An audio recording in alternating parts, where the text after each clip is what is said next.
officers that are paying out of their pocket over and above the $2,000 that they were originally going to get. That was also being taxed, so they weren't even netting the $2,000. Right. I don't. You want to buy a car? You gonna buy a car? You want to buy a car, donate to the county, and you buy the gas? Did you say you were going to do that, Henry? Yeah. Well, that's what he said. What he said. We thought about it. I'm serious. We have seriously thought about it, of trying to find some funds to donate the car to the county and let you guys just pay for the gas and the upkeep. Because with the JP going to $10,000, and I know my civil process lawyers in the civil process in Smith County, except for the sheriff, we're going to be running quite a bit. And I'm just trying to get prepared for it. I just think we need to look at some of the vehicles that we now own that are being rotated out that are still decent vehicles. Why aren't we looking at taking some of those vehicles and allowing the deputy constables to use those? Actually, that's the best thing to do once they rotate out of the high pursuit areas that the sheriff may have, rather than just trading them in or taking them to auction or whatever. You should probably rotate them down into warrants. Do we have some available, or are we going to have some available? 4 of them are going to have to go into the AIC program. I know already. I don't know what else Bobby's got left. The ones we have available, are they fuel efficient vehicles or are they police package pursuit vehicles with 400 horsepower motors? Because it makes a difference. The one we're gonna have is police package, and some of them's gonna cost you more on upkeep.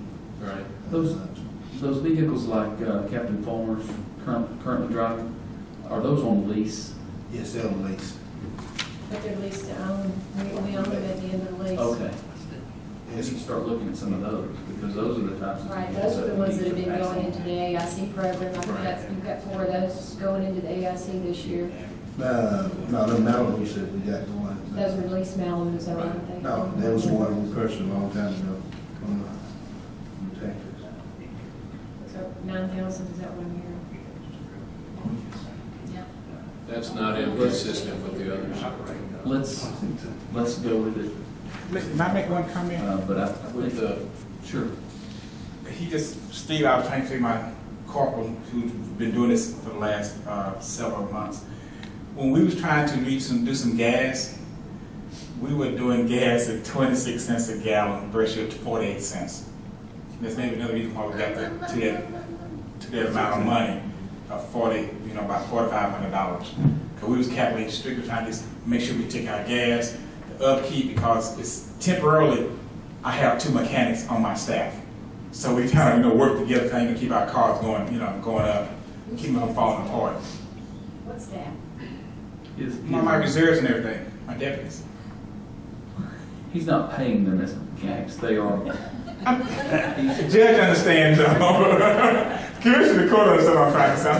I'm trying to do all I can not to put expenses back on the court, and we do all we can, just keep our vehicles up. It takes it. the $9,000 is consistent with what Commissioner Hampton and I just looked at in the budget of the other constables. And I think that's the best thing we can do at this point, but we really need to think about rotating some of those other vehicles out of service and donating them to Constable Precinct 1, picking up your gas tab from here on out, and we can do it. Yes, sir. That'd be fine. Okay, Henry, thank you. Thank you very much, Your Honor, Commissioners, Good day. Ms. Wilson. Chief Garner. Newspaper.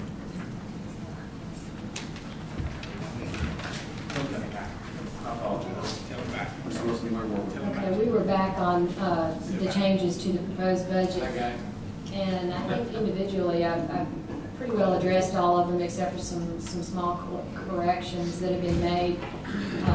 The net effect to the proposed budget is it's actually $215,800. Of course, I haven't made these changes. Better than the proposed budget was. The working budget at this point is to the good by over $200,000. So that's because we brought in an additional $250,000 in revenue. So. Can we hope for some additional money over the next week that you're going to add to that? No. Oh, okay. Yeah. Well, You're thank just you. dwindling away from it now, but it's actually a stronger budget than it was at the proposed level.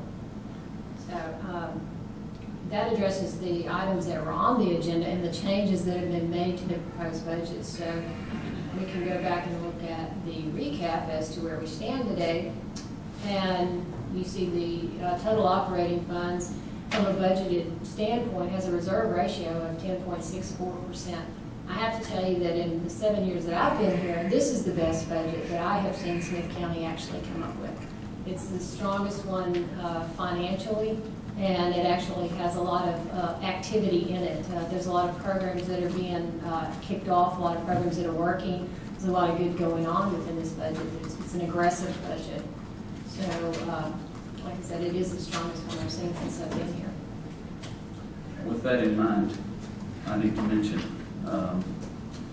what was discussed during the council of judges meeting today at lunch.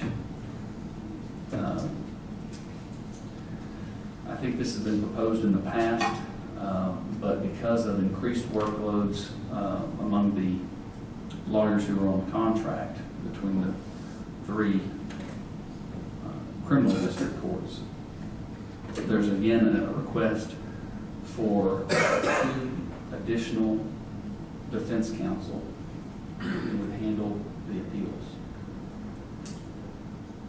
So, I can support that if the court can support that. I can support 1 additional appellate attorney. But in addition to that, and you may have picked up, there was some additional discussion. Judge Rogers.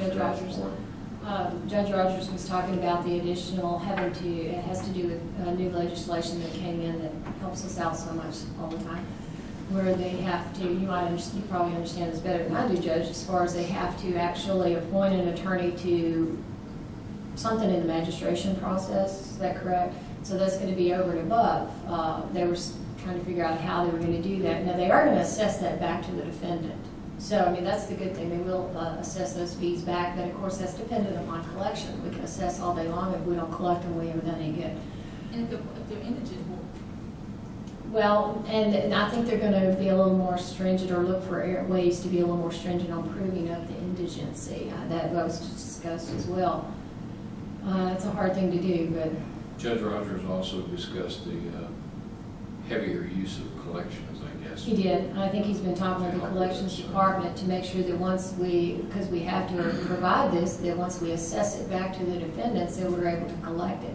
Judge Clark has been assessing attorney fees back for some time, and you see there's a revenue line item in your budget where, under the reimbursements for attorney fees, that's where you see where she's been assessing it, and some of that's been coming back. So there is some recourse on that. He had mentioned, or they had discussed maybe just doing it on an hourly rate. I don't really think that we're going to have to do any adjustment within the budget to allow them to do that. And I say that because we add some additional money in the indigent defense already, because we really have no idea how much expert witnesses are going to cost and all those other things that came along with Senate Bill 7 that we now have to pay. So as of this year, we've actually been using some of that money to transfer over to capital murder. So I think we could probably absorb that part of it within the budget as itself. Now, as far as the appellate attorney that they're requesting, we did add an appellate attorney into the DA's office, and that was part of the movement along the CGL, is to move these cases through the courts faster. So, if we're going to move them this way, we don't want to bog them down in the defense side either. So, just a little food for thought. Well, like I said, I can support 2, but I'm comfortable supporting 1 additional appellate attorney at the annual cost of $72,000 like the other ones. And let's see how this year goes, because with the addition of the JCEC program, we are going to relieve some of the caseload that each of those attorneys who are currently on contract experience. And that's the big concern, is providing adequate representation and allowing them enough time to adequately represent those people who they are charged with representing. And they did actually apply for a grant last year. It was through the Task Force on Indigent Defense for this appellate attorney. The court actually gave them the authority to do that as well. They applied for the grant. They were turned down because the Task Force on Indigent Defense is wanting counties to go into public defender programs, and so they're not looking at anything other than public defender programs, really. So, but they did try to get some grant funds for it last year. so Ann, this is totally like this subject, is that grant still available? Hold on just a second, got to change the tape.